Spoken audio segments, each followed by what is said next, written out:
فأعوذ بالله من الشيطان الرجيم بسم الله الرحمن الرحيم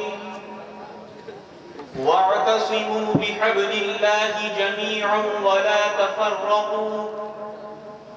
واذكروا نعمة الله عليكم إذ كنتم أعداء فألف بين قلوبكم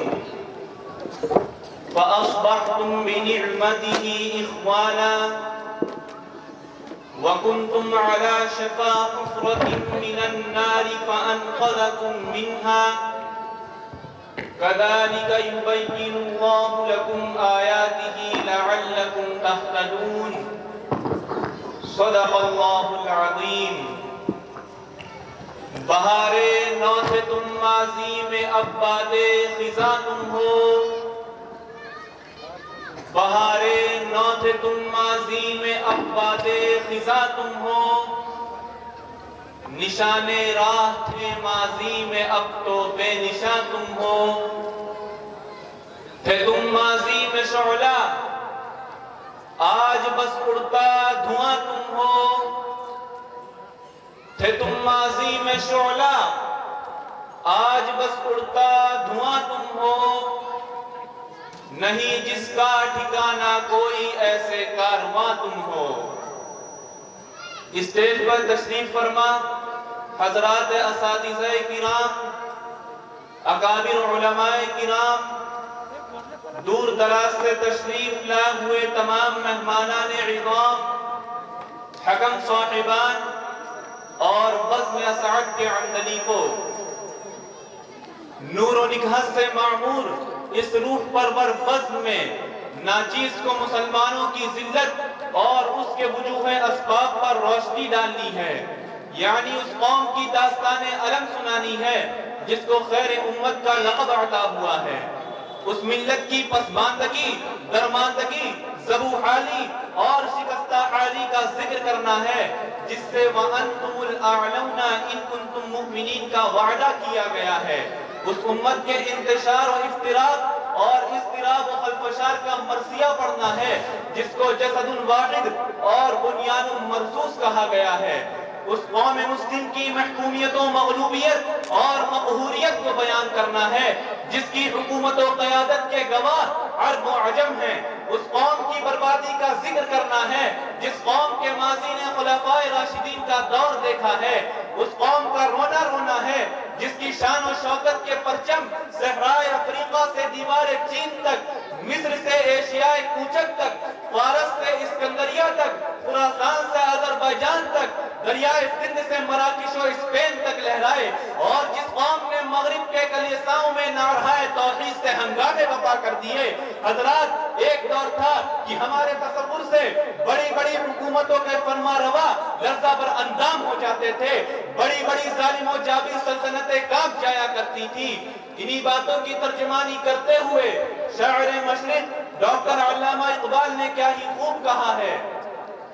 کہ مغرب کی وادیوں میں گونجی الا ہماری، مغرب کی وادیوں میں گونجی الا ہماری، تھمتا نہ تھا کسی سے سیلے رواں ہمارا۔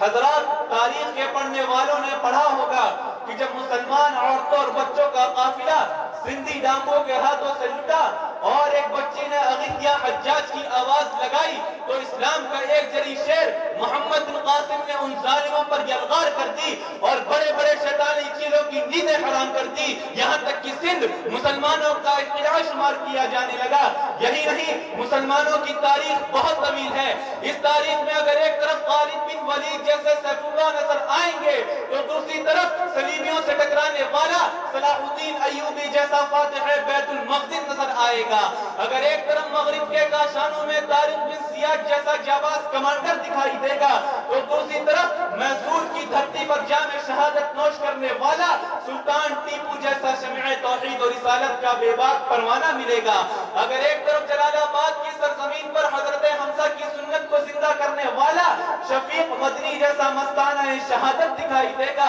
تو دوسری طرف مالٹا کی جیل میں قید و بند کی صعوبتیں جھیلنے والا شیخ الہند جیسا مجاہد آزادی بھی دکھائی دے گا۔ تاریخ میں آتا ہے کہ جب خالد بن ولید اپنا اسلامی لشکر لے کر رستم کے مقابلے پر گئے تو رستم نے چیخ بجبی ہو کر کہا کہ تم یہاں کیوں آئے ہو؟ تو حضرت خالد بن ولید نے انتہائی جوشیلے انداز میں جواب دیا کہ ہم یہاں تم سے مقابلے کے لیے آئے ہیں۔ حضرات، میں پوچھنا چاہتا ہوں کہ وہ کون سی طاقت تھی جس نے مسلمانوں کو اتنا جری بنا دیا تھا کہ وہ ہزاروں میل کے فاصلے پر بھی دشمنوں کو اس انداز سے جواب دیتے تھے؟ کیا یہ اتحاد اور اتفاق کی برکت نہیں تھی؟ کیا یہ یکجہتی اور یک رنگی کا فیض نہیں تھا؟ کیا یہ وحدت و ہم آہنگی کا احساس نہیں تھا؟ کیا یہ ایمان و توحید کی طاقت نہیں تھی؟ کیا یہ آسمانی قانون نہ تھا؟ کیا یہ ربانی دستور نہیں تھا جو انہوں نے اپنی زندگی میں سجا رکھا تھا؟ اور یقیناً تھا، وہ قرآن کا فیض تھا، قرآنی تعلیمات پر عمل پیرا ہونا تھا، وہ کیمیائی دولت اتحاد اور اتفاق کی دولت تھی۔ لیکن آج یہ دولت ہم سے چھوٹ گئی ہے، آج اس میراث کو ہم نے ٹھکرا دیا ہے، اور جب سے ہم نے اس میراث کو گوا دیا ہم قعر مذلت اور رسوائی کے عمیق غار میں جا گرے۔ شاعر کہتا ہے، گوا دی ہم نے جو اسلاف سے میراث پائی تھی، گوا دی ہم نے جو اسلاف سے میراث پائی تھی، سریا نے زمین پر آسماں سے ہم کو دے مارا۔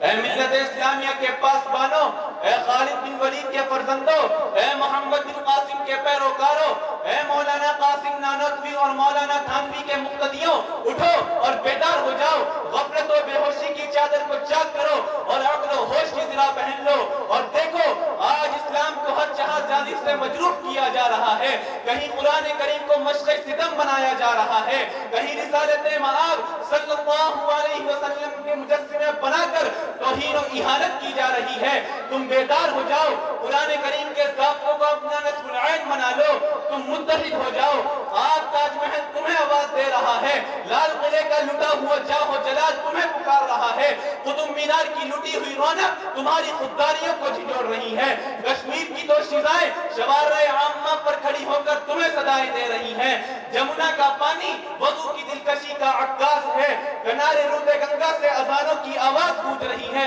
غوری کی سینہ تمہارا سینہ سوارنے کی خواہاں ہے، معین الدین کی چوکھٹ اپنی مظلوم نگاہوں سے تمہاری بزدلی کو تک رہی ہے، نظام الدین کا روزہ تم سے عہد و وفا کا متلاشی ہے، علاء الدین صابر کے مکان سے غفلت کی چادر چاک کرنے کی صدائے بازگشت بہم رسا ہے، زبان میر غالب کی لٹی ہوئی تصویریں پھر سے مصور ماہ و نجوم بننا چاہتی ہیں، لکھنؤ کی شام پھر سے پرکیف بہار بدیعت کرنا چاہتی ہیں، مسجدوں کے سین اقدس سے نمازوں کا تقدس پھر وہی صبح و شام دکھانا چاہتا ہے۔ اس لیے کہتا ہوں کہ تم قرآن و سنت کے دامن کو مضبوطی سے تھام لو، ورنہ تمہارا کوئی پرسان حال نہ ہوگا، اور تم کو چاہیے کہ اپنے کو ایمان کی دولت سے آراستہ کر لو، تم اپنے اندر روح بلالی پیدا کر لو تو تمہارا انحطاط عروج سے بدل جائے، تمہاری پستی بلندی میں بدل جائے گی، صحرائے افریقہ تمہارے قدموں کی چاپ سننے کا مشتاق ہے، ہوائیں تمہارا پیغام پہنچانے کی آرزومند ہیں، بحر ظلمات تمہیں راہ دینے کے لیے تیار ہے، جبل طارق تمہاری راہ تک رہا ہے، پھر تاخیر کیوں، پھر انتظار کیوں، یہ غفلت کیوں، جبکہ قرآن مجید تمہارے پاس موجود ہے، اس کی تاثیر بھی باقی ہے، اسلام بھی زندہ ہے، اس کا پیغام بھی زندہ ہے، لہذا اگر آج بھی ہم اپنے اسلاف کی تاریخ سے سبق لے کر قرآن و سنت کے دامن کو مضبوطی سے تھام لے تو یقیناً پھر سے وہ روٹھی ہوئی بہاریں پلٹ آئیں گی۔ دعا کیجئے کہ خالق ارض و سما مسلمانوں کا کھویا ہوا وقار پھر سے عطا فرمائے۔ میں اس شعر پر آپ سے اجازت چاہتا ہوں۔ اٹھ کی اب بزمیں جہاں کا اور ہی انداز ہے، اٹھ کی اب بزمیں جہاں کا اور ہی انداز ہے، مشرق و مغرب میں تیرے ہی دور کا آغاز ہے۔ آمین یا رب العالمین، وآخر دعوانا ان الحمد للہ رب العالمین۔ السلام علیکم ورحمۃ اللہ۔